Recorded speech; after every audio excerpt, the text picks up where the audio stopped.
Adoption यानी पिछले class में हम लोगों ने कंप्लीट किया था मैट्रिमोनियल रिलीफ को।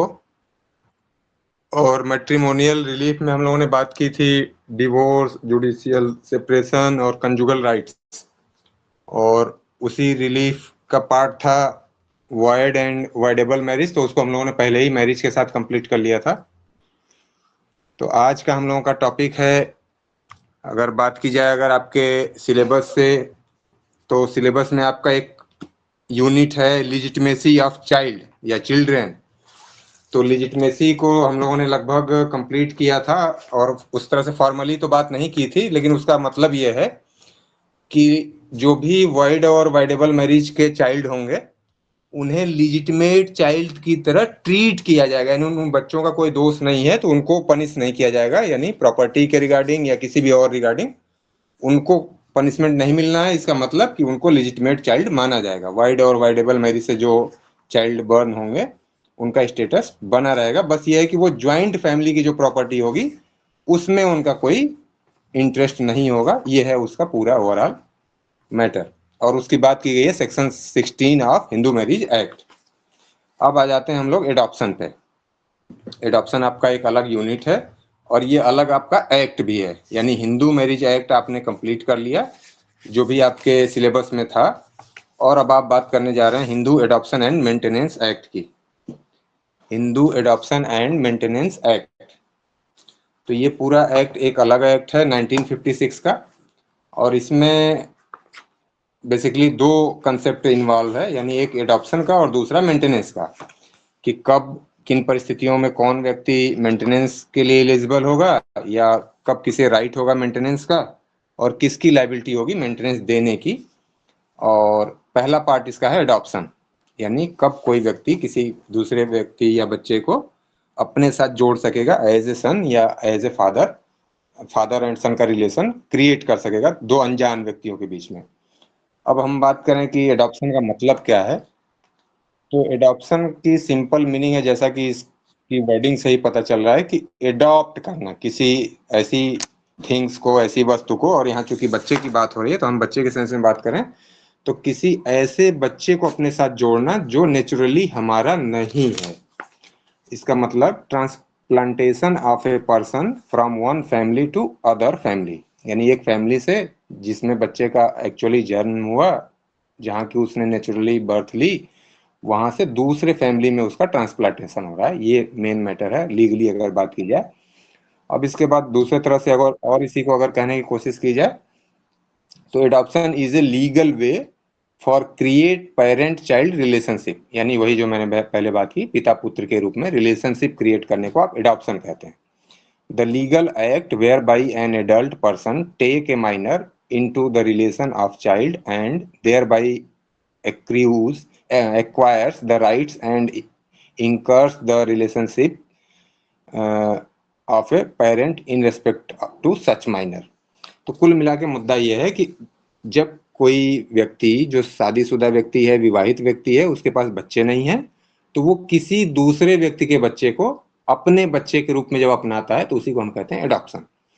अब यहाँ जो व्यक्ति ले रहा है बच्चे को, उसका हर हाल में मैरिड होना आवश्यक नहीं है, यानी वो व्यक्ति जो बच्चा ले रहा है या लेना चाहता है वो सिंगल व्यक्ति भी हो सकता है, अनमैरिड भी हो सकता है, या उसकी वाइफ या उसके हस्बैंड की डेथ भी हुई हो सकती है, ऐसी भी केस हो सकती है। तो यानी सिंगल फीमेल, सिंगल मेल भी एडॉप्शन ले सकता है और मैरिड जो कपल होंगे वो भी एडॉप्शन में चाइल्ड को ले सकते हैं। सर यहाँ पे अपना एक क्वेश्चन था, आपने बोला माइनर, तो माइनर को ही ओनली आप अडॉप्ट कर सकते हैं या मेजर को भी कर हाँ, सकते हैं? पूरी डिटेल हम लोग अभी बात करेंगे। अभी तो हम कंसेप्ट जानने की कोशिश कर रहे हैं कि एक्चुअली एडॉप्शन क्या है। तो जो जनरल रूल है वो माइनर को ही आप ले सकते हैं, बाकी एक्सेप्शन के रूप में बातें आएंगी अभी कैसे कैसे और क्या हो सकता है। तो यानी जो जनरल मामला है कि एक कोई एडल्ट पर्सन है वो किसी चाइल्ड को लेगा, चाइल्ड, और यहाँ जिस चाइल्ड की बात की जाएगी वो केवल माइनर ही की बात नहीं की जा रही है, बल्कि छोटा हो, और छोटा हो मीन्स बिलो 15 ईयर की बात की जा रही है। ये जनरल रूल है। तो इसके बाद हमने कहा कि हम एक किसी दूसरे व्यक्ति के नेचुरल सन को कोई दूसरा व्यक्ति जिसके पास सन या डॉटर नहीं है वो लेना चाहता है, अपनाना चाहता है, अपनाता है, तो उसी को हम कह रहे हैं एडॉप्शन। तो पहले तो हम लोगों ने इसकी मीनिंग। अब इसके बाद इसका ऑब्जेक्ट क्या है, क्यों हम ऐसा कर रहे हैं, ऐसी आवश्यकता क्या पड़ी, क्यों ये टॉपिक या ये रिलेशन क्रिएट करने की आवश्यकता पड़ी। तो इसके पीछे लॉजिक अगर आप बात करें तो सोशल, पॉलिटिकल, इकोनॉमिकल, रिलीजियस बहुत से ऑब्जेक्ट हैं, बहुत से गोल हैं जिनको फुलफिल करने के लिए ऐसा किया जाता है। अब गोल की बात आप करें तो अब आप मानते हैं, अगर रिलीजियसली बात करें, आप आध्यात्मिक तौर पे बात करें, तो माना जाता था पहले समय में कि बच्चे के आपको मुक्ति नहीं मिलेगी, मोक्ष आपका नहीं होगा। और दूसरा कि जो आपके रिलीजियस एक्टिविटीज हैं उनमें भी बच्चे की आवश्यकता है, जैसे मुखाग्नि देना वगैरह वगैरह। तो एक धार्मिक एस्पेक्ट हो गया। फिर सोशल एस्पेक्ट की आप बात करें तो समाज में जिन व्यक्तियों के पास बच्चे नहीं हैं उनको अच्छी निगाह से नहीं देखा जाता है, और समाज में हमारी प्रतिष्ठा तभी होती है जब हमारा परिवार बड़ा हो, हमारे लोग हों। तो उस एस्पेक्ट से फिर अगर आप पॉलिटिकली बात करें तो पॉलिटिकली भी आपके पास जब लोग नहीं होंगे, तो चूंकि आप बात करें अगर डेमोक्रेटिक सिस्टम की, तो यहाँ वोट पे ही सब कुछ निर्भर है। तो आपके पास वोट जाते हैं तो आपकी वैल्यू है ज्यादा, तो इसलिए पॉलिटिकली भी आप चाहते हैं कि आपके पास अधिक से अधिक वोट हों। इसके बाद अगर आप इकोनॉमिकली बात करें तो आपके पास जो प्रॉपर्टी होती है आप चाहते हैं कि ये मेरी फैमिली में जाए, यानी दूसरे को आप अपनी प्रॉपर्टी नहीं देना चाहते हैं। तो ये सब एस्पेक्ट है, यानी सोशल, पॉलिटिकल, रिलीजियस, कि आप इकोनॉमिकल, कि आप एडॉप्शन लेना चाहते हैं, कि आपके पास एक्चुअल नेचुरल सन या डॉटर नहीं है तो आप दूसरे व्यक्ति के सन या डॉटर को अपना लेते हैं एज ए सन या डॉटर। ये तो बात हो गई कि उसकी मीनिंग क्या है और ऑब्जेक्ट क्या है। अब इसके बाद बात की जाए कि एडॉप्शन लेना देना, ये तो समझ में आ गया कि एक व्यक्ति है ले रहा है, एक व्यक्ति दे रहा है, तो ये होगा। अब इसके बाद लीगल रिक्वायरमेंट ऑफ एडॉप्शन की बात की जाए या एसेंशियल्स ऑफ एडॉप्शन की बात की जाए, तो इसमें 4 मुख्य बातें की गई हैं। यानी एडॉप्शन कौन ले सकेगा, पर्सन कौन होगा जो एडॉप्शन लेगा। फिर इसके बाद दूसरी बात आएगी कि कौन वो व्यक्ति होगा जो एडॉप्शन दे सकता है, यानी who can give, who can take, यानी कौन एडॉप्शन ले सकता है, हु कैन टेक। फिर हु कैन गिव, कौन दे सकता है एडॉप्शन में बच्चे को। और हु कैन बी अडॉप्टेड, यानी किसे एडॉप्शन में लिया जा सकता है। और इसके बाद फिर अदर कंडीशन की बात की गई, और क्या क्या कंडीशन होगी। तो मुख्य तौर पे तो ये तीन बात आपको समझनी है कि कौन ले सकता है, कौन दे सकता है, या किसे लिया जा सकता है। मेन बेसिक बात तो यही है। फिर अदर कंडीशन की बात की गई है। कुल 4 बातें हैं। अब जो वैलिड एडॉप्शन होगा उसके लिए क्या क्या रिक्विजिट्स होंगी, तो capacity and right to take adoption. Capacity and right to take adoption, यानी एडॉप्शन में बच्चे को लेने के लिए कैपेसिटी होनी चाहिए, क्षमता होनी चाहिए और अधिकार होना चाहिए लेने का। फिर दूसरी बात की जा रही है कैपेसिटी टू टेक एडॉप्शन, यानी सॉरी गिव एडॉप्शन, यानी देने की कैपेसिटी हो या क्षमता हो। फिर इसके बाद capable of being taken in adoption, यानी एडॉप्शन में लिए जाने की के लिए कैपेबल हो। और फिर लास्ट बात जो मैंने कहा, कंप्लायंस विथ अदर कंडीशंस। ये फुलफिल कर लिया आपने 4 इन पॉइंट्स को, तो मान लिया जाएगा कि वो एडॉप्शन वैलिड एडॉप्शन है। अब इसके बाद फिर अगर आपने इन रिक्वायरमेंट्स को फुलफिल नहीं किया तो उसका कॉन्सिक्वेंस क्या होगा। तो उसके लिए बात की जा रही है कि अगर आपने जो लीगल रिक्वायरमेंट्स हैं, रिक्विजिट्स हैं, उनको फुलफिल नहीं किया तो एडॉप्शन वॉइड हो जाएगा, बिल्कुल नल एंड वॉइड, उसका कोई इफेक्ट नहीं होगा।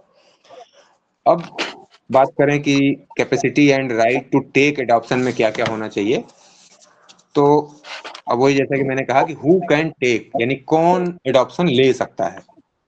तो एडॉप्शन में कोई व्यक्ति मतलब कोई मेल या फीमेल, जैसा मैंने कहा कि कोई सिंगल पर्सन, वो मेल हो या फीमेल हो या कपल हो, ये तीनों तरह के व्यक्ति एडॉप्शन ले सकते हैं। यानी कोई सिंगल फीमेल है, अनमैरिड हो, मैरिड हो, विडो हो, विडोड हो, मतलब कुछ भी उसकी क्वालिफिकेशन की बात नहीं की गई है, सिर्फ और सिर्फ मेल या फीमेल की बात की जा रही है। दोनों एडॉप्शन ले सकते हैं। और वो अगर कपल हैं, उनके पास बच्चे नहीं हैं, तो वो भी एडॉप्शन ले सकते हैं। अब पॉइंट वाइज अगर बात करें तो मेल होगा तो कैसा होना चाहिए, वो हिंदू होना चाहिए, पहली जो रिक्वायरमेंट है। क्योंकि हम हिंदू हिंदू एक्ट की बात कर रहे हैं, हिंदू लॉ की बात कर रहे हैं, तो यहाँ जो कुछ भी बात होगी वो हिंदू के रिगार्डिंग ही होनी है। तो ये कंसेप्ट आपका क्लियर होना चाहिए कि जहां जहां जो भी बात करेंगे आप, सब जगह हिंदू होना ये मैंडेटरी है या नेसेसरी है। तो इसका मतलब पहला क्वालिफिकेशन क्या होना चाहिए? Hindu. Next, second, sound mind. और नेक्स्ट, मेजर। यानी कोई हिंदू जो साउंड माइंड हो और मेजर हो तो वो एडॉप्शन ले सकता है। अगर इसको पूरे को मिला के एक लाइन में पढ़ा जाए तो कोई भी हिंदू मेल जो साउंड माइंड हो और मेजर हो तो वो एडॉप्शन ले सकता है। अब बात आ गई कि अगर वो मैरिड है, वो शादीशुदा है, तो क्या होगा? तो अगर वो उसकी मैरिज हो चुकी है, उसकी जो वाइफ है या स्पाउस है वो जीवित है, तो उस केस में उसे क्या करना पड़ेगा कि अपनी वाइफ से कंसेंट लेनी पड़ेगी। तब क्या मैटर आ जाएगा? Consent of his wife. अब अगर मान लीजिए कि कौन सी ऐसी कंडीशन होगी कि जब वाइफ की कंसेंट की, आप यशवीर जी अपना माइक ऑफ कर लीजिए, मुझे लगता है कि सबको डिस्टर्ब हो सकता है। तो मैंने कहा कि कोई भी मेल जो हिंदू हो, साउंड माइंड हो, मेजर हो, वो एडॉप्शन में बच्चे को ले सकता है। लेकिन अगर वो शादीशुदा है तो अपनी वाइफ की कंसेंट से वो एडॉप्शन ले सकता है। लेकिन कुछ ऐसी भी कंडीशंस हैं जहां की वाइफ के कंसेंट की आवश्यकता नहीं पड़ेगी। वो कंडीशंस क्या क्या हैं? कि वाइफ ने completely and finally renounce the word. उसने, यानी वही जो हम लोगों ने पीछे बात की थी डिवोर्स में ग्राउंड के लिए, कि रिनाउंस द वर्ड, संसार का त्याग कर दिया हो। Next, ceased to be Hindu, वो हिंदू ना रही हो, यानी किसी दूसरे रिलीजन को उसने अपना लिया हो। नेक्स्ट, डिक्लेयर्ड अनसाउंड माइंड, यानी किसी कॉम्पिटेंट कोर्ट ने उस वाइफ को अनसाउंड माइंड डिक्लेयर कर दिया हो। तो यानी कुल मिला के ये 3 कंडीशंस अगर हैं वाइफ के पास, या 3 में से कोई भी एक, तो फिर वाइफ की कंसेंट की आवश्यकता नहीं होगी। आप में से किसी का माइक ऑन है, देख लीजिए। आप लोगों में से किसी का माइक ऑन है? हाँ। तो मैं बात कर रहा था कि कोई भी हिंदू जो साउंड माइंड हो, मेजर हो, वो एडॉप्शन ले सकता है। लेकिन अगर उसकी शादी हुई है तो अपनी वाइफ की कंसेंट से लेगा। और अगर उसके पास कई वाइफ हैं, अब ये बात आती है कि हम एक तरफ बाइगेमी और मोनोगेमी की बात कर रहे हैं, तो फिर वाइफ अधिक कैसे आ गई? तो मान लीजिए इस एक्ट के पहले की आपकी मैरिज हुई हो, तो वहां आपके पास 2 या 3 वाइफ थी, तो उन वाइफ की बात की जा रही है कि इस तरह की कंडीशन होगी तो आपको अपनी सभी वाइफ्स की कंडीशन लेनी, सॉरी, कंसेंट लेनी पड़ेगी। तो आपने सबकी कंसेंट ले ली तो फिर आपने एडॉप्शन ले लिया और वो वैलिड एडॉप्शन हो जाएगा। अब बात आती है कि फीमेल जब लेगी एडॉप्शन, तब फिर क्या क्या कंडीशंस होनी चाहिए? तो सेम यही कंडीशंस उल्टा हो जाएंगी। यानी फीमेल है, सिंगल है, तो वो ले सकती है, नो डाउट, कोई दिक्कत नहीं है। मेजर हो, हिंदू हो, सेम वही बात आ जाएगी। अब अगर उसका हस्बैंड जीवित हो, अगर वो उसकी मृत्यु हो चुकी है, डेड है, तब तो कोई बात ही नहीं है। और अगर जीवित है तो फिर वही कंडीशन सेम आ जाएगी, consent of his husband unless completely and finally renounce the word और सीज्ड टू बी हिंदू, या फिर वही डिक्लेयर्ड एज अनसाउंड माइंड। तो वाइफ के मामले में भी या फीमेल के मामले में भी और मेल के मामले में भी कंडीशन सेम है, दोनों में कोई डिस्क्रिमिनेशन नहीं किया गया। तो यहां तक क्लियर हो गया कि कौन एडॉप्शन ले सकता है। अब इसके बाद क्वेश्चन एराइज होता है दूसरा, कि हम एडॉप्शन तो लेने की बात हमने कर ली कि कौन कैपेबल है, किसकी कैपेसिटी है, किसके पास राइट है एडॉप्शन लेने का। तो अब तुरंत दूसरा क्वेश्चन एराइज हो गया कि किसका बच्चा हम ले सकते हैं, कौन देने के लिए कैपेबल है या किसकी कैपेसिटी है देने के लिए। तो अब उसके लिए बात की जा रही है कि कोई भी फादर। सर सर ये थर्ड जेंडर के बारे में भी कुछ है? अभी चूंकि थर्ड जेंडर का जो राइट है आपका ये 2014 में आया है, और आपका हिंदू एडॉप्शन एक्ट 1956 का है, इसलिए जेंडर के बारे में आपका हिंदू मैरिज एक्ट या हिंदू एडॉप्शन एक्ट या मेंटेनेंस एक्ट बात नहीं करता है। लेकिन अब आप कोर्ट के जजमेंट को इंटरप्रेट करें तो अगर वो हिंदू है, मेल, लेकिन मेल फीमेल नहीं है, तो ये दिक्कत आएगी यहाँ पर अगर इसको आप एज इट इज इंटरप्रेट करेंगे तो, क्योंकि यहाँ पे थर्ड जेंडर का नाम नहीं लिया गया, मेल फीमेल की बात की गई है, फादर मदर की बात की गई है, तो वो इसमें फॉल नहीं करेगा। लेकिन थर्ड जेंडर एडॉप्शन ले सकता है, वो कहाँ लेगा? जेजे एक्ट में लेगा। अभी हम लोग उसका उल्लेख करेंगे संक्षेप में। तो जेजे एक्ट में एक प्रोविजन है जो सेकुलर प्रोविजन है, जो रिलीजन की बात नहीं करता, किसी की बात नहीं करता है, तो वहां एडॉप्शन पॉसिबल हो जाएगा। अब आते हैं कि कौन ऐसा व्यक्ति होगा जो अपने बच्चे को किसी दूसरे व्यक्ति को दे सकेगा। तो देने की कैपेसिटी किसके किसके पास होगी? तो कोई भी फादर, जो बच्चे का फादर होगा वो, या मदर उसकी, या उसका गार्जियन, फादर मदर और गार्जियन। तो फादर कैसे देगा?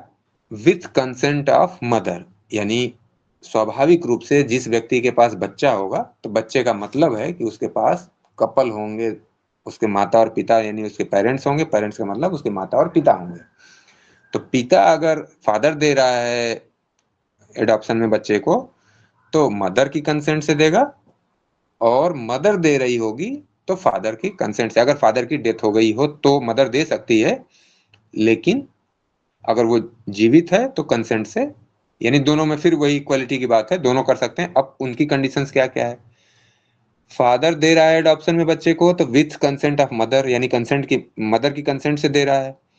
लेकिन अब वही सेम कंडीशन जो लेने वालों की थी कि अगर उस मदर ने हिंदू रिलीजन को छोड़ दिया हो, रिनाउंस कर दिया हो, या उसने completely and finally renounce the word, संसार को त्याग दिया, वो सन्यासी बन गई मदर, या हिंदू नहीं रही, सीज्ड टू बी हिंदू, या फिर डिक्लेयर्ड अनसाउंड माइंड।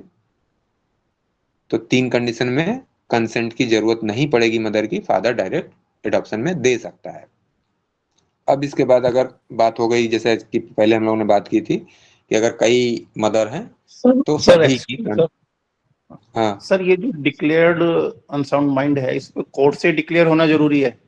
कल को कोई कॉम्पिटेंट अगर मेडिकल सर्टिफिकेट वगैरह लेके उसके बेस पे करना चाहे? कॉम्पिटेंट कोर्ट से जी। अभी इस मामले में आप किसी सर्टिफिकेट से काम नहीं चला सकते, कॉम्पिटेंट कोर्ट ने डिक्लेयर किया हुआ होगा तभी वो मान्य होगा। तो इसका मतलब लेने वाले में भी मेल फीमेल वर्डिंग हम लोगों ने यूज की थी, यानी कोई व्यक्ति हो गया, लेकिन देने वाले में चूंकि वो बच्चा है, तो बच्चा है तो किसी फादर और मदर का होगा। देखिए कैसे कैसे लॉ कैसे इंटरप्रेट किया जाता है, कैसे वर्डिंग चेंज होती रहती है। तो देने वाले में फादर और मदर की वर्डिंग आ गई, और फिर इसके बाद गार्जियन की बात आ गई। गार्जियन की बात क्यों आ रही है? कि मान लीजिए कि उस फादर की और मदर की डेथ हो गई, तो फादर और मदर की डेथ हो जाएगी, तो फिर क्या होगा? तब गार्जियन, और गार्जियन कैसा गार्जियन?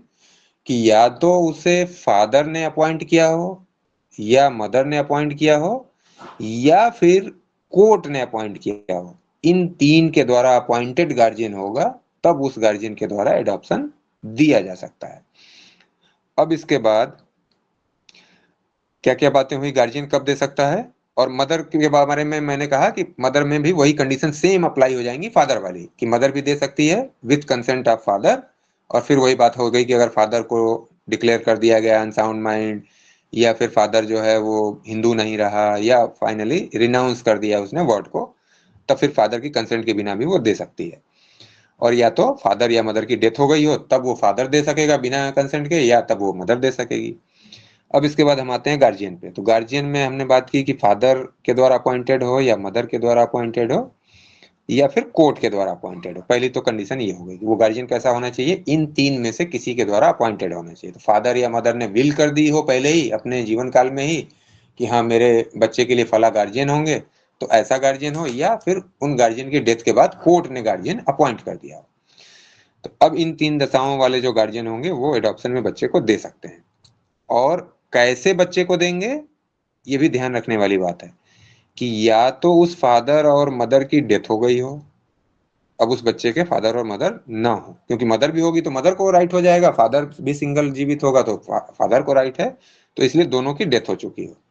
या दोनों ने completely and finally renounce the word, पूरे संसार का त्याग कर दिया, सन्यासी बन गए, या जिन भी किसी कारणों से स्थिति में, या फिर अबंडन्ड द चाइल्ड, बच्चे को छोड़ दिया हो, लावारिस छोड़ दिया, अब वो बच्चे से कोई मतलब नहीं रखते हैं और उस बच्चे का गार्जियन अपॉइंट कर दिया कोर्ट ने, तब वो ऐसा गार्जियन बच्चे को एडॉप्शन में दे सकेगा।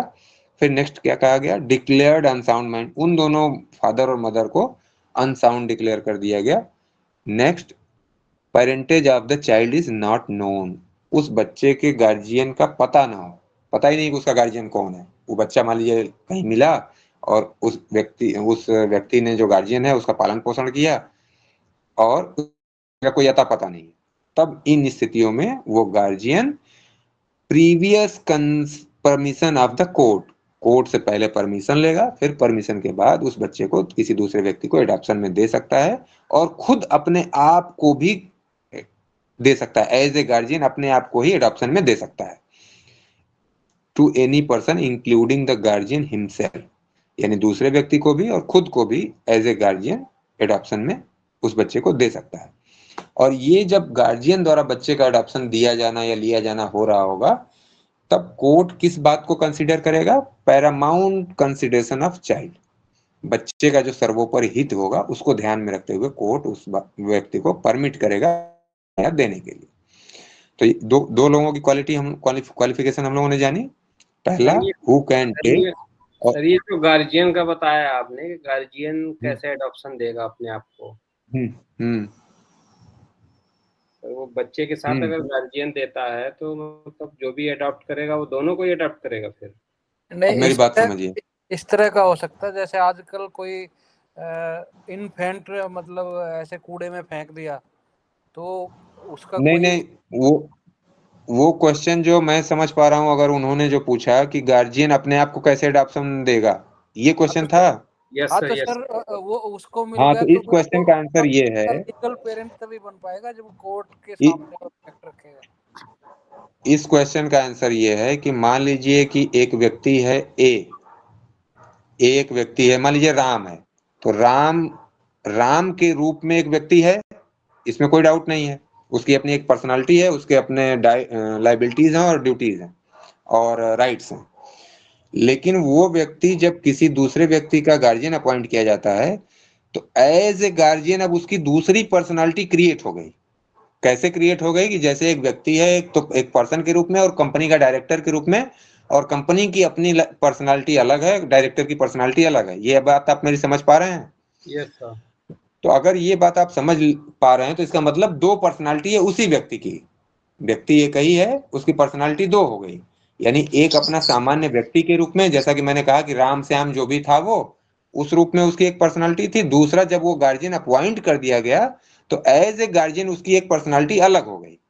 तो अब तो ये बात जो मैं कह रहा हूँ, यानी गार्जियन खुद को कैसे दे सकता है एडॉप्शन, इस बात का क्या मतलब पिता बनने का है ये, गार्जियन से एक कोई पिता बात आप लोग पहले सुन लीजिए, तब बीच में बोलेंगे तो फिर बात क्लियर होगी ना। आप बीच में बोलेंगे तो ना मेरी बात क्लियर होगी ना आपकी क्लियर होगी, तो फिर पूरा टाइम केवल वेस्ट होगा। तो आप टाइम को यूटिलाइज करिए, बारी बारी से बोलिए, जब मैं बोलूं तो आप सुनिए, जब आप बोले तो मैं सुनूं।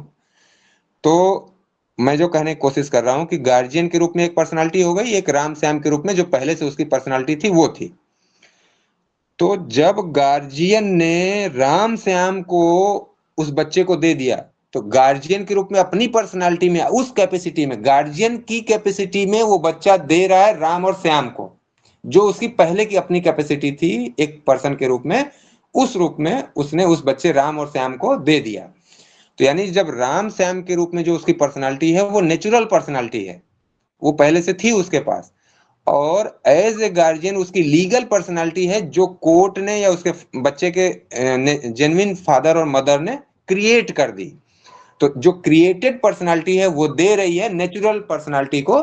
इसी बात को आप कह रहे हैं कि गार्जियन हिमसेल्फ को दे सकता है, यानी गार्जियन ने ओरिजिनल राम श्याम को दे दिया, लेकिन व्यक्ति तो एक ही है, पर्सनालिटी दो है, लेकिन व्यक्ति एक है, इसीलिए कहा गया कि हिमसेल्फ को। लेकिन हिमसेल्फ को नहीं दे रहा है बल्कि अपनी दूसरी वाली पर्सनालिटी को दे रहा है।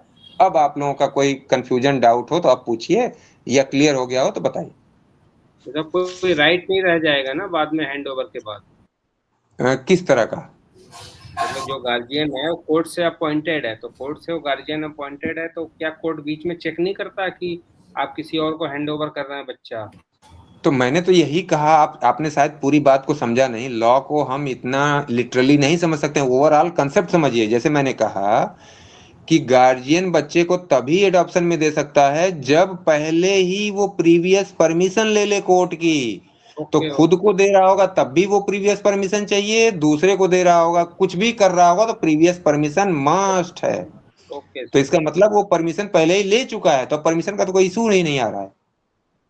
सर ये जो ऑर्फनेज जैसे रहते हैं उसमें मान लो कोई वैसे ही बच्चा छोड़ के आ गए, जो जैसे फिल्मों में दिखाते हैं कि उसके गेट पे रख के आ गए, तो उसको हाँ हाँ हाँ परमिशन लीगलाइज किया होता है कि वो उन बच्चों के लीगल गार्जियन रहेंगे और वो किसी को भी मतलब अडॉप्शन के लिए दे सकते हैं। जो पेरेंट्स जो होंगे वो कोर्ट के पास लेके जाएगा, हालांकि कोर्ट से ही परमिशन दिलवानी पड़ेगी उसको भी। अब जैसे जो क्वेश्चन आपका है, अगर जहां तक मैं समझ पा रहा हूँ कि आप पूछ रहे हैं कि मान लीजिए किसी का बच्चा जो छोड़ा हुआ है, फेंका हुआ है या आपके गेट पे छोड़ दिया किसी भी तरह से, उसके माता पिता का पता नहीं है, जैसा मैंने कहा कि यस सर, यस।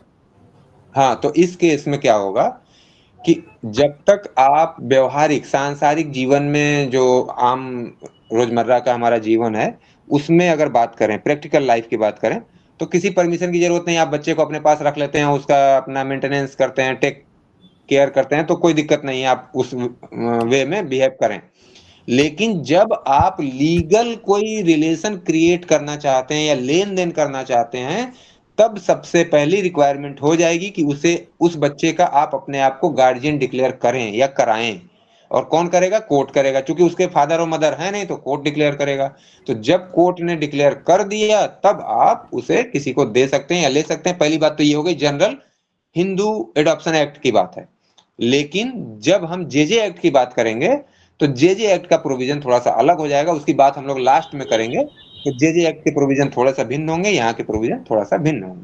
तो ऑर्फनेज इसमें जेजे एक्ट में आता है क्या सर?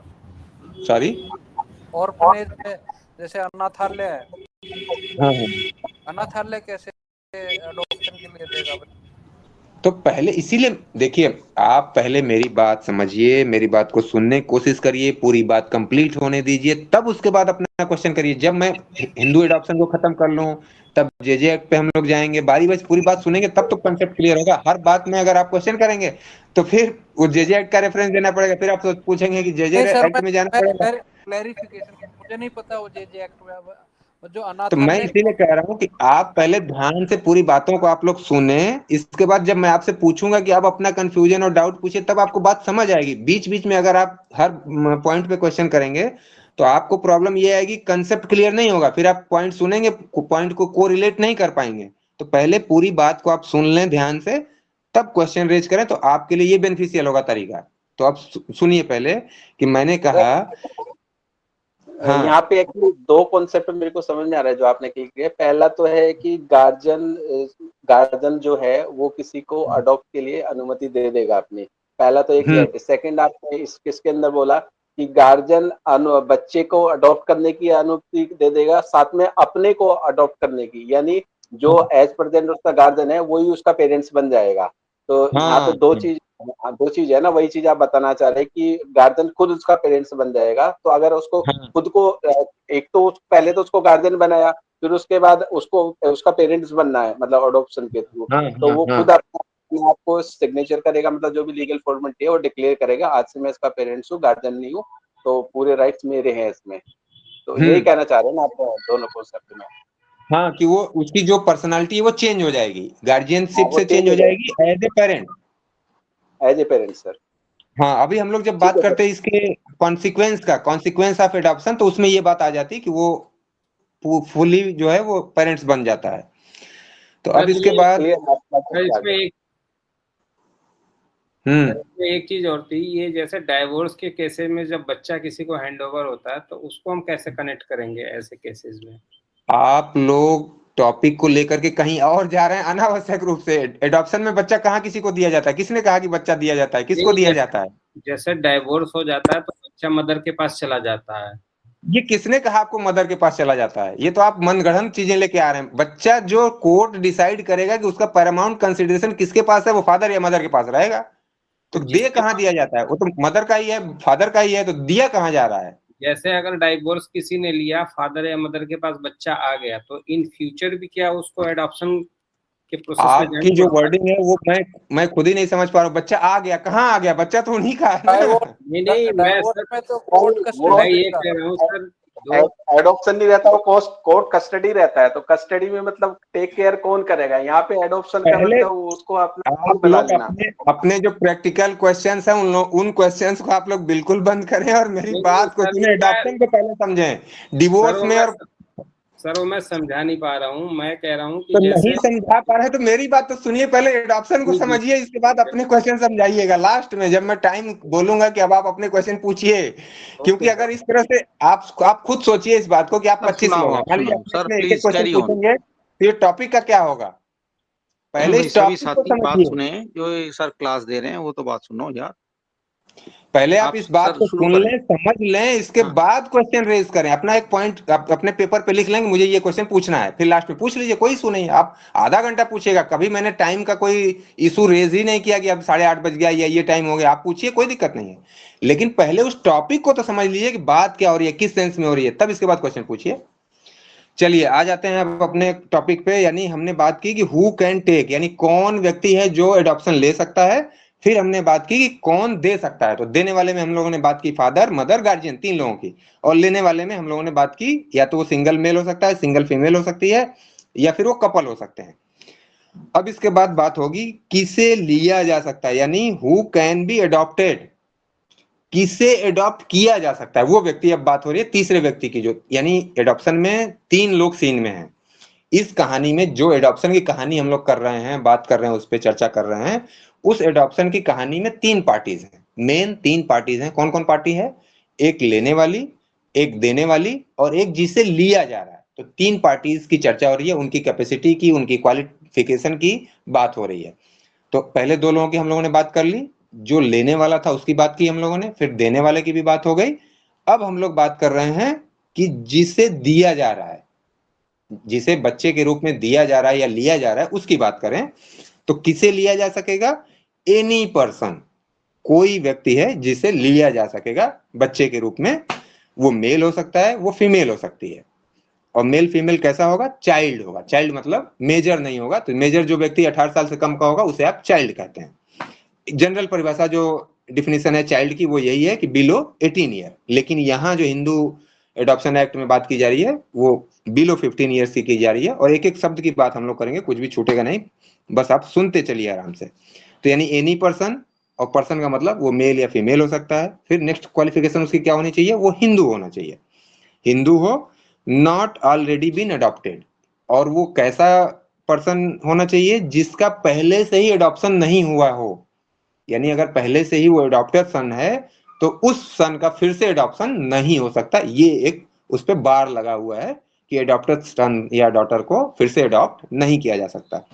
नॉट बीन मैरिड, और उस पर्सन को जिसे अडॉप्शन में लिया जा रहा है वो पहले से ही विवाहित ना हो। अब ये जनरल रूल है कि वो मैरिड ना हो, लेकिन उसकी उसका एक्सेप्शन है कि अगर उस फैमिली में या उस सोसाइटी में कोई कस्टम हो या यूजेस हो कि मैरिड पर्सन का भी एडॉप्शन हो सकता है, तब ऐसे मैरिड पर्सन का एडॉप्शन हो सकता है। यानी जनरल रूल है कि किसी मैरिड पर्सन का एडॉप्शन नहीं होगा, लेकिन एक्सेप्शनल केस में जहां यूजेस और कस्टम हो वहां मैरिड पर्सन का भी एडॉप्शन हो सकता है। नेक्स्ट जो लास्ट क्वालिफिकेशन है, not completed the age of 15 years. यानी जिस बच्चे को लिया जा रहा है एडॉप्शन में उसने 15 ईयर्स की एज फुलफिल न की हो। अब यहां भी फिर वही एक्सेप्शन आ गया कि जिन फैमिलीज में, सोसाइटीज में 15 ईयर्स से एबव के बच्चे का लेन देन या व्यक्ति का लेन देन परमिसिबल हो वहां के यूजेज और कस्टम में, वहां 15 साल से अधिक के बच्चे का भी एडॉप्शन हो सकता है, लिया जा सकता है। तो ये हम लोगों ने क्वालिटी और क्वालिफिकेशन देखी तीनों लोगों की, यानी जो लेने वाली पार्टी है, जो देने वाली पार्टी है, और जिसे लिया जाएगा। तीनों पार्टी की क्वालिफिकेशन की बात आपने कर ली पहली। अब फिर इसके बाद कुछ और टर्म्स एंड कंडीशन की जो बात हम लोग कर रहे थे, तो उन टर्म्स कंडीशन में और क्या क्या बातें होनी है कि जिस व्यक्ति ने एडॉप्शन लेना चाहा है, हु कैन टेक, यानी जो लेने वाला व्यक्ति है उसके पास पहले से ही सन या डॉटर नहीं होना चाहिए। किन केस में क्या नहीं होना चाहिए? अगर वो किसी सन का यानी मेल का एडॉप्शन कर रहा है तो उसके पास पहले से ही सन या सन का सन या सन का सन, यानी 3 जनरेशन के सन नहीं होने चाहिए। यानी आप कहें मेल चाइल्ड उसके पास पहले से न हो, 3 जनरेशन। 3 जनरेशन का मतलब बच्चा, उसका पौत्र या प्रपौत्र, यानी 3 जनरेशन तक के मेल चाइल्ड हैं तो वो फिर उसी जेंडर का चाइल्ड नहीं ले सकता है। फिर अगर उसे फीमेल चाइल्ड लेना है तो उसके पास 2 जनरेशन की फीमेल चाइल्ड नहीं होनी चाहिए, यानी अपनी बिटिया और बिटिया की बिटिया। 2 जनरेशन तक की फीमेल चाइल्ड पे बार है और 3 जनरेशन तक के मेल चाइल्ड का बार है कि अगर उसके पास पहले से है तो वैसा ही चाइल्ड वो फिर दोबारा नहीं ले सकता है। इसके बाद बाकी जो कंडीशंस की बात की गई कि उन कंडीशंस को फॉलो करेगा। और सर ये थोड़ा समझा दीजिए, समझ में नहीं आया, मतलब क्या कहना चाह रहा है ये कहना, जैसे मान लीजिए मैं लेना चाह रहा हूं किसी मेल चाइल्ड को एडॉप्शन में, तो सिंपल सी बात है कि मेरे पास पहले से ही कोई मेल चाइल्ड नहीं होना चाहिए, और इवन केवल मेल चाइल्ड नहीं बल्कि 3 जनरेशन तक, यानी सन का सन या उस सन का सन, 3 जनरेशन तक के मेल चाइल्ड नहीं होंगे तभी मैं मेल चाइल्ड ले सकता हूं एडॉप्शन में। ये सिंपल सी बात कही जा रही है। और दूसरी बात कही जा रही है कि अगर मैं डॉटर को अडॉप्ट करना चाह रहा हूं तो मेरे पास डॉटर नहीं होनी चाहिए और डॉटर की डॉटर नहीं, यानी 2 जनरेशन तक की फीमेल चाइल्ड नहीं होनी चाहिए। ये एक कंडीशन लगाई गई है कि आपके पास पहले से ही बच्चा है तो आप बच्चा क्यों लेना चाहते हैं, ये एक उसका मतलब है। अब इसके बाद बात की जा रही है कि आपने एडॉप्शन तो ले लिया, यानी तीनों पार्टीज ने मिल करके एडॉप्शन को कंप्लीट कर लिया। तो एडॉप्शन कंप्लीट होने के बाद अब फिर बात होगी कि इसका इफेक्ट क्या होगा, यानी एडॉप्शन का लेन देन हो गया, वैलिड है, लीगल है, सब कुछ है, ठीक हो गया। तो अब इस एडॉप्शन का इफेक्ट क्या होगा या कॉन्सिक्वेंस क्या होगा? तो कॉन्सिक्वेंस के लिए कहा गया कि जो एडॉप्टिव पार्टी होगी जिसने एडॉप्शन लिया है वो उसका deemed to be natural born child, यानी मान लिया जाएगा कि जो एडॉप्टिव फादर और मदर हैं वही उसके नेचुरल गार्जियन है और वो बच्चा उनका नेचुरल चाइल्ड है, यानी उसका नेचुरल फादर और मदर और फादर एंड सन या फादर एंड डॉटर का रिलेशन जुड़ जाएगा, ये मान लिया जाएगा। नेक्स्ट क्या उसका कॉन्सिक्वेंस होगा? Ties with original family stand extinguished, जो पहली उसकी अपनी फैमिली थी उससे उसका पूरा रिलेशन समाप्त हो जाएगा, द एंड हो जाएगा। अब उसके बाद कॉन्सिक्वेंस क्या होगा? नेक्स्ट जो मैरिज के रिस्ट्रिक्शंस हैं जो सेक्शन 5 में हम लोगों ने पढ़े थे, प्रोहिबिटेड रिलेशनशिप और सपिंडास की बात की गई थी, तो उस तरह का जो रिलेशन होगा उस रिलेशन में वो उसके बाद भी टाई समाप्त होने के बाद भी मैरिज नहीं कर सकेगा। इस कहने का क्या मतलब हुआ कि जैसे एक बच्चा है जिसे मान लीजिए मैंने गोद लिया और आप लोगों ने गोद दिया, उसे मुझे एडॉप्शन में दिया, तो उस बच्चे का आप लोगों की फैमिली से रिलेशन था, समाप्त हो गया। पहली बात तो ये हुई उसका इफेक्ट एडॉप्शन का। लेकिन फैमिली से रिलेशन समाप्त होने के बाद भी अगर उस बच्चे का आप लोगों की फैमिली से कोई प्रोहिबिटेड रिलेशनशिप है या सपिंडा रिलेशनशिप है तो मैरिज वो नहीं कर सकता उस रिलेशन के समाप्त होने के बाद भी।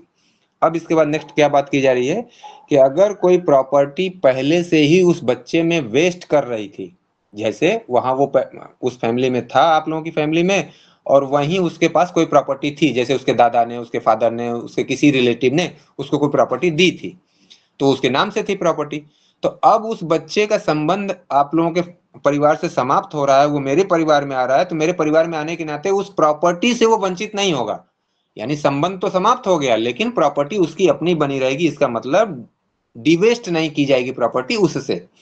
इसी तरह का फिर मामला आएगा मेरी फैमिली में, जब वो आ रहा है तो मेरी फैमिली में अगर किसी के पास पहले से ही कोई प्रॉपर्टी थी तो उसको भी आने वाला बच्चा डिवेस्ट नहीं करेगा। अब इसका क्या मतलब हुआ कि जैसे मान लीजिए मैंने आप लोगों से एक मेल चाइल्ड लिया क्योंकि मेरे पास मेल चाइल्ड नहीं था, लेकिन मेरे पास पहले से एक फीमेल चाइल्ड यानी गर्ल चाइल्ड थी और उस गर्ल चाइल्ड को किसी रूप में कोई प्रॉपर्टी पहले से ही मिली हुई थी, जैसे मैंने गिफ्ट कर दिया उसको या मेरे फादर ने गिफ्ट कर दिया या किसी नियर एंड डियर ने उसको पहले से दिया हुआ। तो जो प्रॉपर्टी उस गर्ल चाइल्ड को मिल चुकी थी पहले से, उस बच्चे के आने से वो डिवेस्ट नहीं होगी। ये सिंपल सी बात की जा रही है। उस बच्चे को पहले से कुछ मिल चुका था तो वो बच्चे से डिवेस्ट नहीं होगी, और आने वाले परिवार में उस जिस किसी के पास जो कुछ था वो बना रहेगा, उस बच्चे की वजह से डिवेस्ट नहीं होगा। अब इसके बाद नेक्स्ट बात क्या की जा रही है कि father have right to transfer. अब मान लीजिए मैंने बच्चा लिया और मेरे नाम से प्रॉपर्टी है, तो उस बच्चे के आ जाने की वजह से मेरे राइट पे, यानी मेरे ट्रांसफर के राइट पे कोई इफेक्ट नहीं होगा। मैं अपनी कोई प्रॉपर्टी किसी को जैसे पहले सेल कर सकता था, ट्रांसफर कर सकता था, मॉर्गेज कर सकता था, कुछ भी कर सकता था, गिफ्ट कर सकता था, उसी तरह एडॉप्शन के बाद भी मैं ट्रांसफर का राइट रखता हूं। मेरे ट्रांसफर के राइट पे कोई बार नहीं होगा। जैसे कोई नेचुरल फादर और मदर ट्रांसफर के राइट से बार उसके ऊपर नहीं होता है, उसी तरह एडॉप्टेड फादर के ऊपर भी कोई बार नहीं होगा। इसके बाद नेक्स्ट बात की जा रही है इफेक्ट में कि valid adoption not to be cancelled. अगर एक बार वैलिड एडॉप्शन हो गया, उसकी सारी फॉर्मेलिटीज लीगलिटी पूरी हो गई, तो फिर उसे कैंसल नहीं किया जा सकता किसी भी रूप में। कि मान लीजिए आपने बच्चा लिया, एक साल 2 साल बाद आप कह रहे हैं कि आपके पास एक बच्चे का जन्म हो जाता है, आपके पास नेचुरली एक बच्चा आ जाता है, तो अब आप सोचेंगे कि ये बच्चा जो एडॉप्शन वाला बच्चा है ये चला जाए तो अच्छा है। तो यानी अब बाद की किसी सर्कमस्टांस की वजह से आप बच्चे के एडॉप्शन को कैंसल नहीं कर सकते किन्हीं भी स्थिति। मैंने एक एग्जांपल दिया आपको कि मान लीजिए मेरे पास नेचुरल फीमेल या मेल चाइल्ड आ गया, तो मैं अब सोच रहा हूँ कि ये एडॉप्शन वाला चाइल्ड चला जाए, तो अब ये पॉसिबल नहीं है। अब वो मेरा ही चाइल्ड बना रहेगा, क्योंकि हमने सबसे पहले इफेक्ट की बात की थी कि deemed to be natural born child. वो मेरा जन्म लिया हुआ बच्चे की तरह ही ट्रीट किया जाएगा, और पूरी लाइफ, जब तक उस बच्चे की लाइफ है, जब तक मेरी लाइफ है, वो नेचुरल बॉर्न चाइल्ड की तरह ही ट्रीट किया जाएगा। अब इसके बाद प्रिजम्पशन रिगार्डिंग वैलिडिटी। तो अगर किसी फॉर्मेलिटीज वगैरह में कोई थोड़ी बहुत फॉल्ट भी है तो भी लीगलिटी की, वैलिडिटी की ही प्रिजम्पशन की जाएगी। अब लास्ट है नो पेमेंट रिगार्डिंग एडॉप्शन, यानी एडॉप्शन को लेने और देने के लिए किसी तरह का कोई पेमेंट किसी पार्टी की तरफ से नहीं दिया जाएगा, नहीं लिया जाएगा। अगर कुछ ऐसा करते हैं लोग तो 6 मंथ तक की पनिशमेंट हो सकती है, इम्प्रिजनमेंट हो सकता है, या फाइन, या दोनों हो सकता है, इम्पोज किया जा सकता है उन पार्टीज के ऊपर। यानी ये बात इसलिए यहाँ पे जोड़ी गई है कि एडॉप्शन का रूप दिखा करके, उसको एडॉप्शन का तरीका बता करके कहीं इलीगल तरीके से बच्चे का लेन देन ना किया जाए, इससे बचाने के लिए ये वाला प्रोविजन डाला गया है। और इसका इफेक्ट इस लेवल तक जा सकता है कि उस एडॉप्टिव जो सन है या चाइल्ड है, उसकी कास्ट तक चेंज हो जाएगी। मान लीजिए उसको रिजर्वेशन लेना है अगर, तो उस रिजर्वेशन भी उसे मिलेगा जिस परिवार में वो जा रहा है, उस परिवार की कास्ट का वो मान लिया जाएगा। जैसे मान लीजिए अनरिजर्व फैमिली किसी बच्चे को ले रही है, तो वो अनरिजर्व फैमिली का मान लिया जाएगा, और कोई अगर रिजर्व कैटेगरी की फैमिली एडॉप्शन ले रही है तो उस रिजर्व कैटेगरी का उस बच्चे को मान लिया जाएगा। इस पे एक केस लॉ था, Khajan Singh versus Union of India. ये दिल्ली हाई कोर्ट का केस है। इसमें कहा गया कि adoptive child acquires caste also for reservation. तो ये इफेक्ट में आप इसको देख रहे हैं कि ये इस लेवल तक का इफेक्ट इसका हो सकता है। अब आपका एडॉप्शन से रिलेटेड कोई क्वेश्चन, क्वेरी, डाउट, एम्बिग्यूटी हो तो अब आप पूछिए।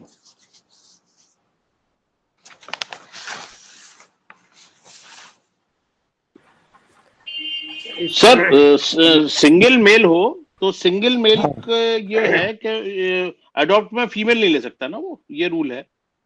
हाँ, ये बात स्किप हुई थी, तो इसी तरह बाद में आप पूछेंगे तो मैं एक्सप्लेन करता चलूंगा हर नहीं, बात को। वो एक्ट में कवर नहीं है, वो बाद में आई होगी, एक्ट में नहीं लिखी। नहीं, एक्ट में मैं बता रहा हूँ आपको, उसका रूल जो है वो ये है। अरे मैं बता रहा हूँ, सुनिए तो पहले रूल सुनिए, इसके बाद कहाँ है ये बता रहा हूँ।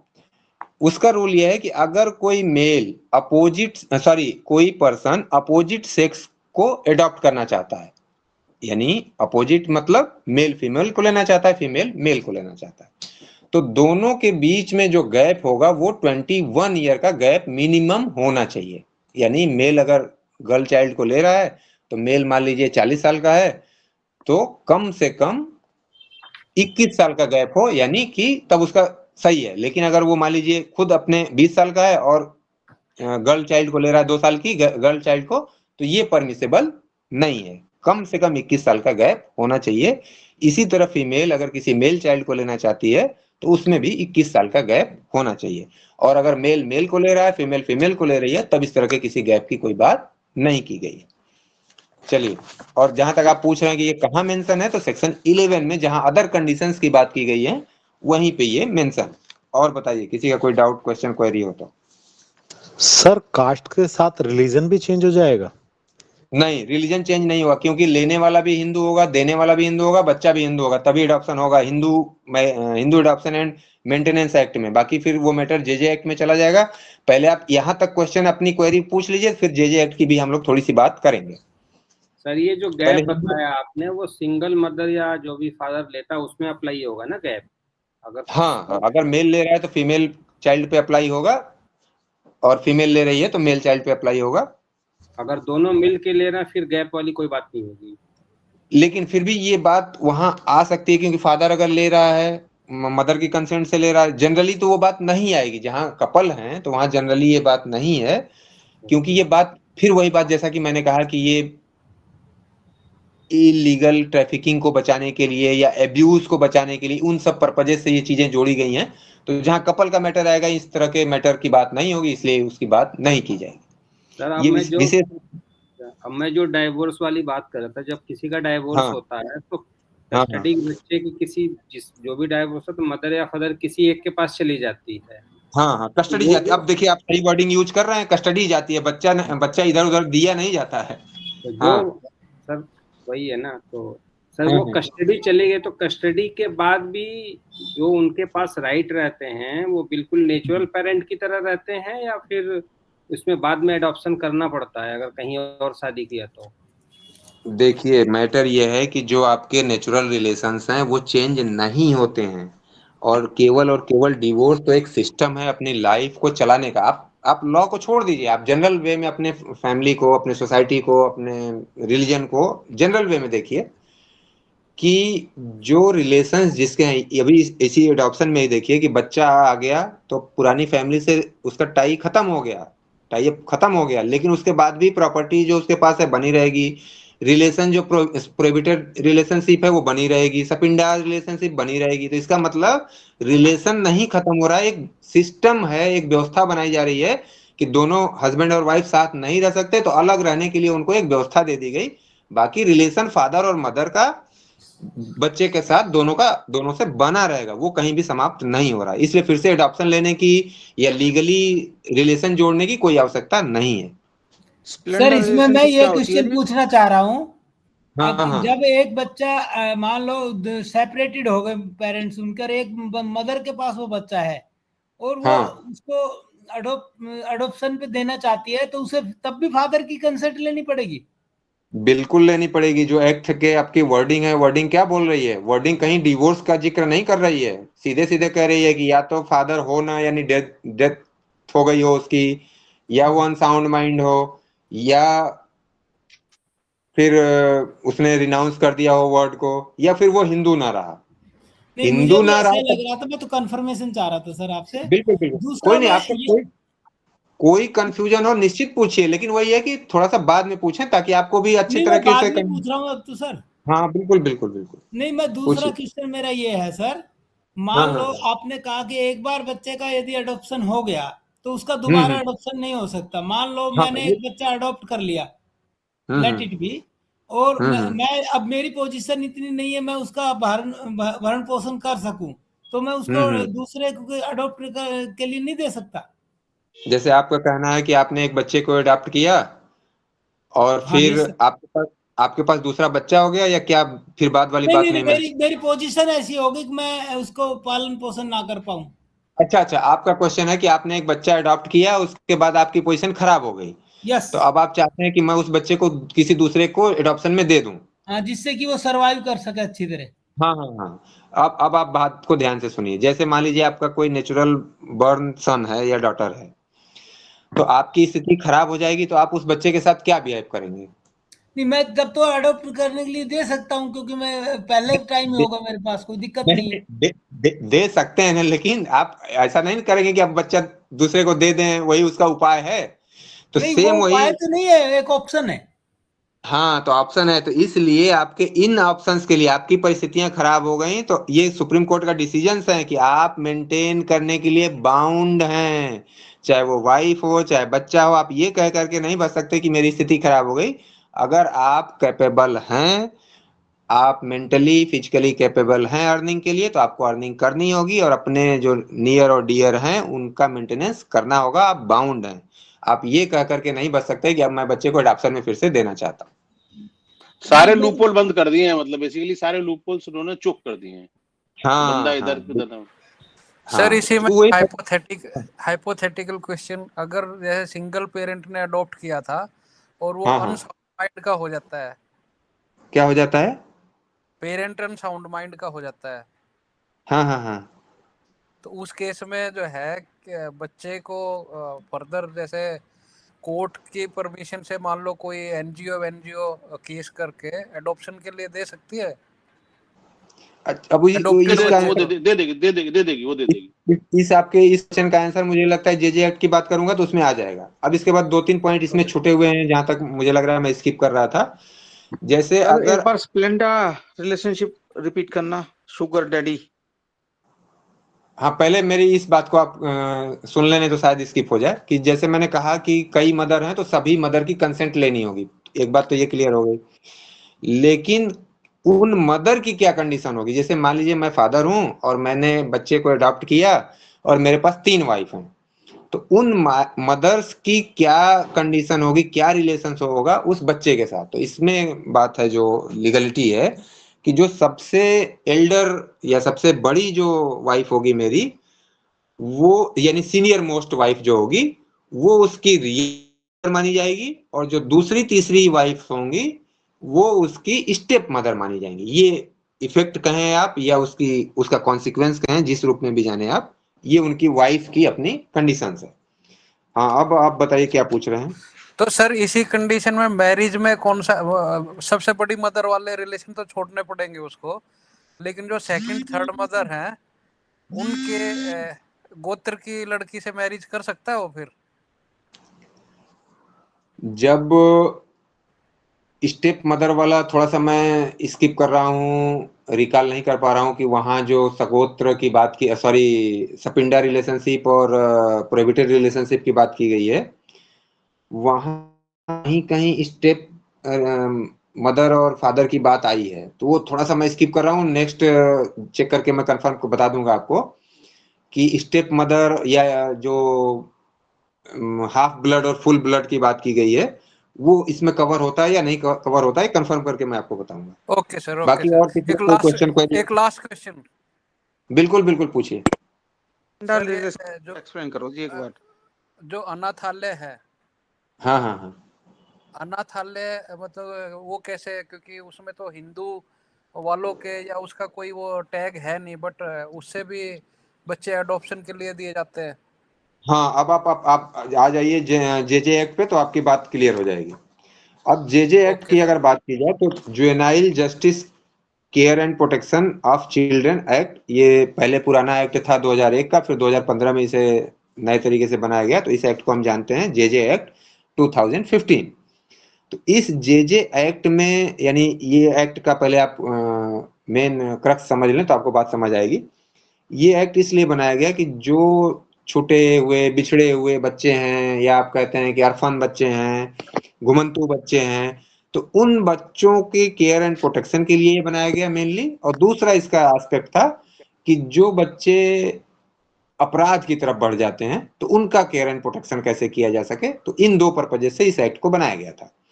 तो इसी एक्ट का जो चैप्टर 8 है और इसकी धाराएं जो 56 से लेकर 73 तक की हैं, इसी में एडॉप्शन का प्रोविजन दिया गया है। क्यों दिया गया? कि जो इस तरह के बच्चे हैं, छोड़े हुए, भूले हुए, भटके हुए, इन बच्चों का वेलफेयर हो सके और उन फैमिलीज का या उन सिंगल पेरेंट्स का भी भला हो सके, वेलफेयर हो सके, जो बच्चे को लेना चाहते हैं। तो यानी एक स्थान इन्होंने बनाया, एक प्लेस क्रिएट किया, एक पूरा सिस्टम क्रिएट किया कि इस तरह के बच्चों का लेन देन एडॉप्शन के रूप में हो सके। पहली बात तो ये क्लियर हो गई। तो इस एक्ट में जो बात अब की जाएगी वो अब किसी हिंदू, मुस्लिम, सिख, ईसाई के सेंस में या रिगार्डिंग नहीं की जाएगी, यानी ये सेकुलर प्रोविजन है और इस प्रोविजन में हम रिलीजन को अब प्रेफरेंस नहीं देंगे।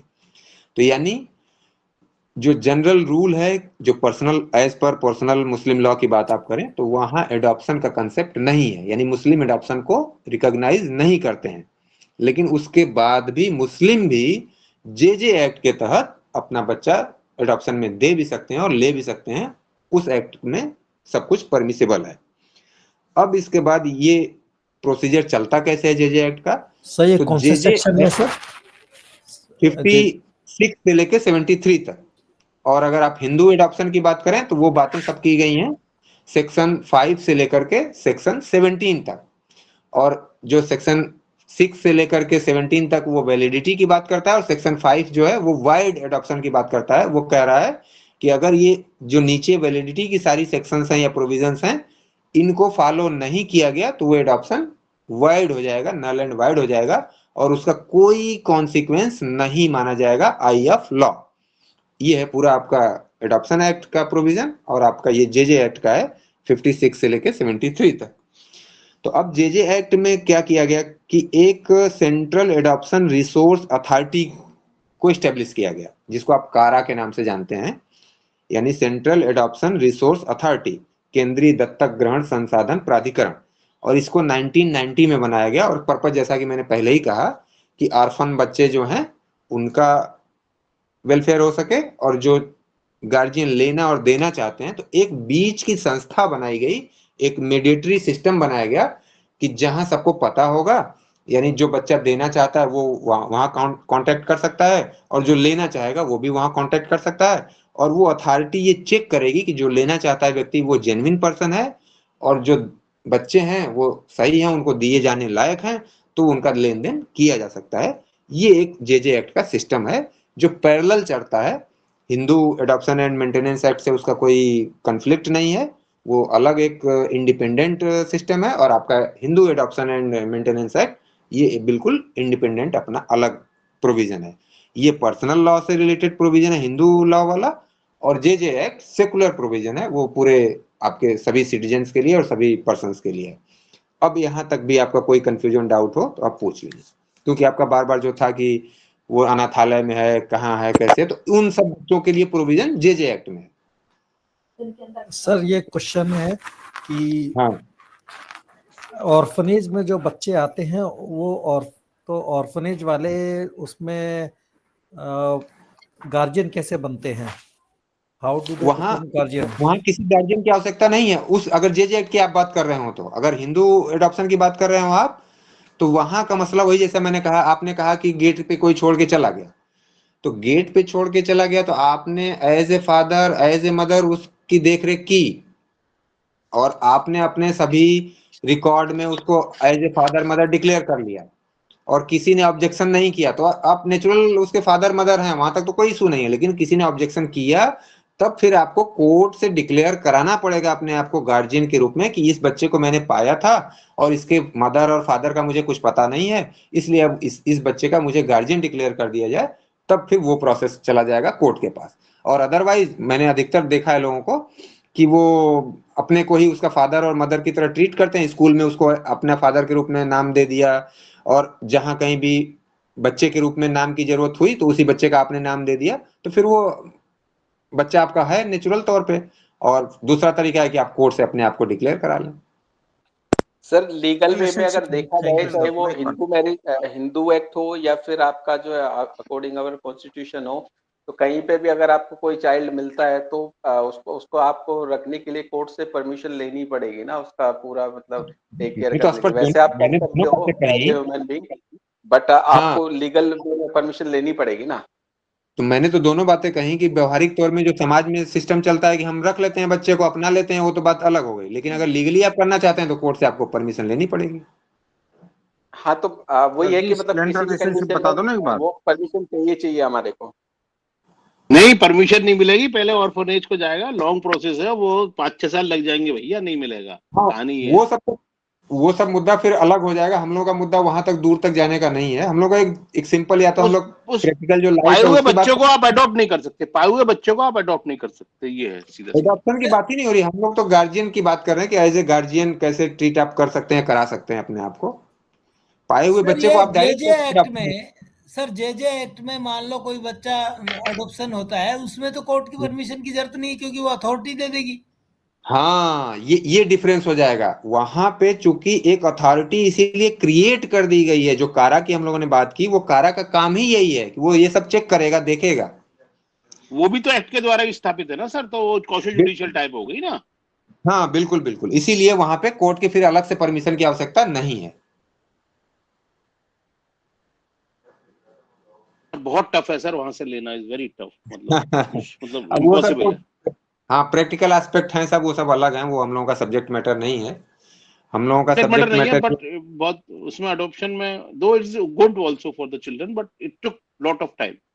हाँ हाँ बिल्कुल, वहां चूंकि सारे मैनर को फॉलो किया जाता है, उसका रीजन यही है कि बच्चे के साथ कहीं दुरुपयोग ना हो, इसलिए बचा जाता है, वहां केयर और प्रिकॉशन लिए जाते हैं। चलिए, और कोई क्वेश्चन, क्वेरी, कोई doubt? Good night sir, thank you sir.